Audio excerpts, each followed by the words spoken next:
Sathya Sai Speaks, Volume 8, Chapter 3. Hopping on One Leg. Satranti Day is extolled by poets as conferring on mankind a subdued sun, a cool breeze with a nip in it. The birds welcome the day with joyous song. Goddess Earth wears a sari of green, dotted with red and yellow flowers. Man and beast are happy that their exertions have been rewarded with harvest.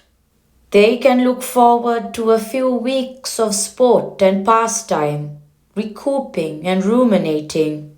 It is a day of Ananda, bliss for man and animal. Ananda, both inner and outer. It is green both in the outer world and in the inner.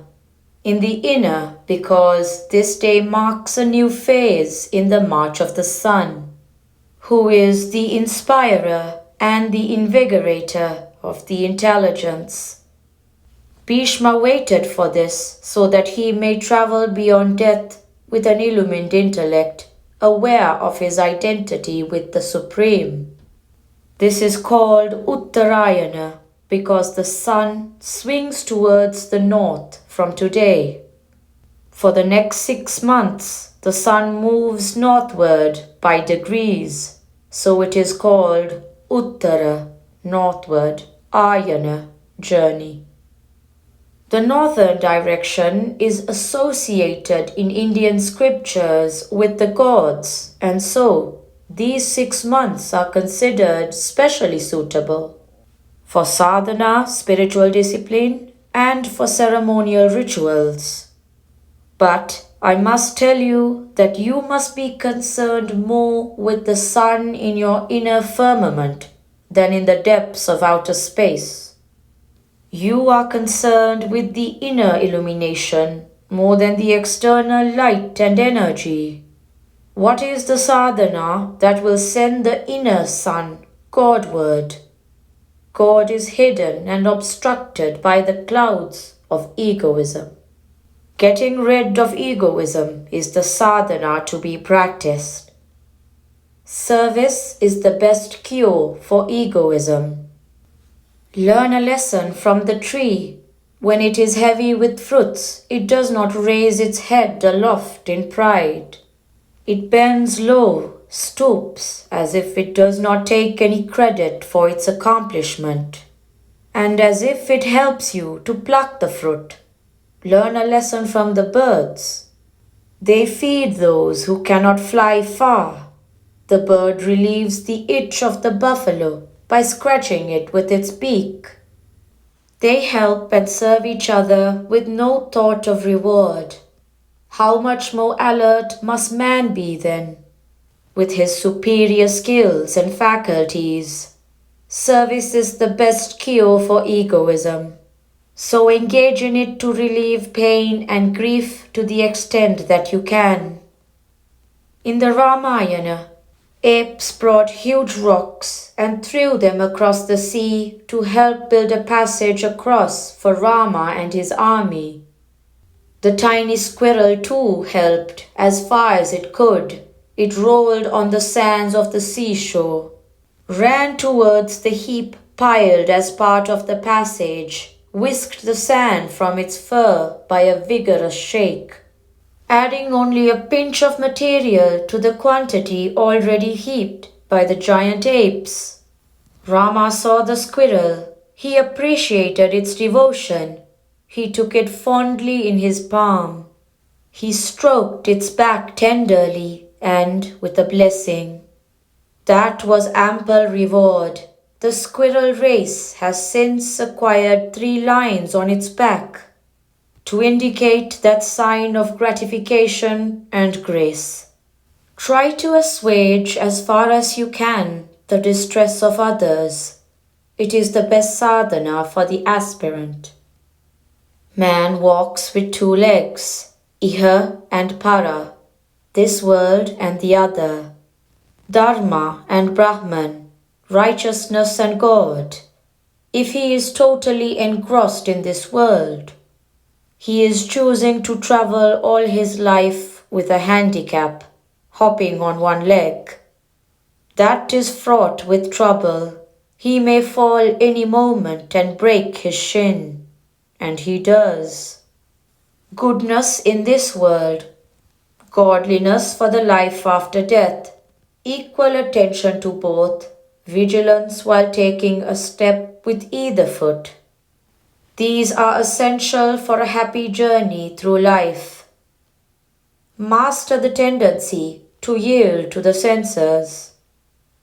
You have to put the right foot, the Brahman foot, when you enter the region of realization. The senses have to be conquered by then. Go means senses and gopi means a person who has subdued the senses as a result of surrender to Gopala, the master of the go senses. Krishna once told Arjuna that he can enter Vrajamandala, the region where the Gopas and Gopis lived, only after mastering his emotions and impulses and his tendency to yield to the senses. One day, Narada happened to land on the sands of the Yamuna riverbed in the Rajamandala. He was surprised at the deep silence that pervaded the place. The water flowed without a murmur. Not a wave splashed, not a single twig, leaf or petal moved, lest it should disturb the calm. Even the insect seemed to be aware of the need to respect the silence and remained still. Its wings were at rest.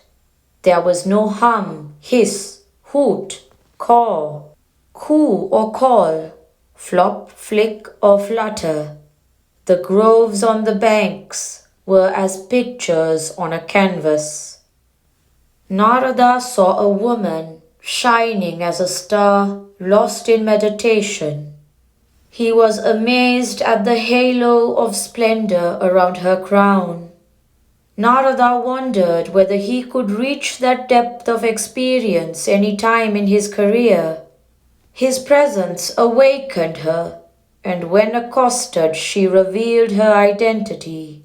She was Brahma Vidya Devata, the goddess of the science of the awareness of reality, the truth that jnana reveals. Narada's amazement was doubled by this revelation. What need have you to meditate? Why this intense dhyana, meditation, that has silenced all nature around you? What are you meditating on? He asked. She replied, I crave the supreme joy of contemplating on the lotus feet of Krishna. I meditate on them, making myself a gopi who has surrendered to him. Such is the sweetness derivable through that contemplation, that bhakti, devotion. Man can grasp divinity only in human form. The bhakta, devotee, is content with the vision of a part. He tastes the sugar grain by grain. He finds no joy in becoming sugar or merging in the mountain of sugar himself. No one can see that entire region of the sky, for there is no sky at all when you examine it. His sky is limited by his horizon. From each point of observation, there is a different horizon, but no one can see beyond it. Limit the sky and enjoy its vastness and beauty. That is what the bhakta, devotee, does. So long as you are embodied, you can picture only an embodied divine. Uma's father, the monarch of the Himalayas, is said to have prayed to Shiva, vouchsafe to me the vision of a fraction of your universal self. How can I cognize through my senses and limited intelligence the limitless. Man can picture God only as having human form. Krishna says in the Gita, I am an eagle among the birds, the lion among the beasts, the banyan among the trees.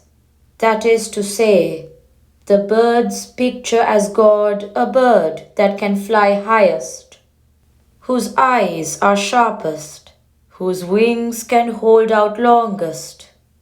Daivam Manushya Rupena, God in human form. That is the only way in which divinity can be grasped by man. Here and now, it is only as He that God can be felt and experienced. God is not to be spoken of as coming down or going up, since He is everywhere. Available so that you can become aware of Him through beauty, truth, goodness, strength, love, or any one of the divine attributes. Pray to the Sun God for a bright intelligence. On this holy day, resolve to spend each hour in the contemplation of the glory of God. Do so at least as a duty, for the exaltation which that contemplation brings will unconsciously encourage you to continue it with greater zest. The sun is turning Godward, as the mythological story says. He is the postman who will carry your letters if correctly addressed and stamped with the stamp of sincerity to God, and bring back His grace. Put your yearning in the envelope of resolution and hand it over every day to the sun. Do not write asking for a house or a son or gold. Ask for bright intelligence in order to realize the majesty of God. Ask for steadfastness in His service, in His adoration. Prashanti Nilayam, January 13th, 1968.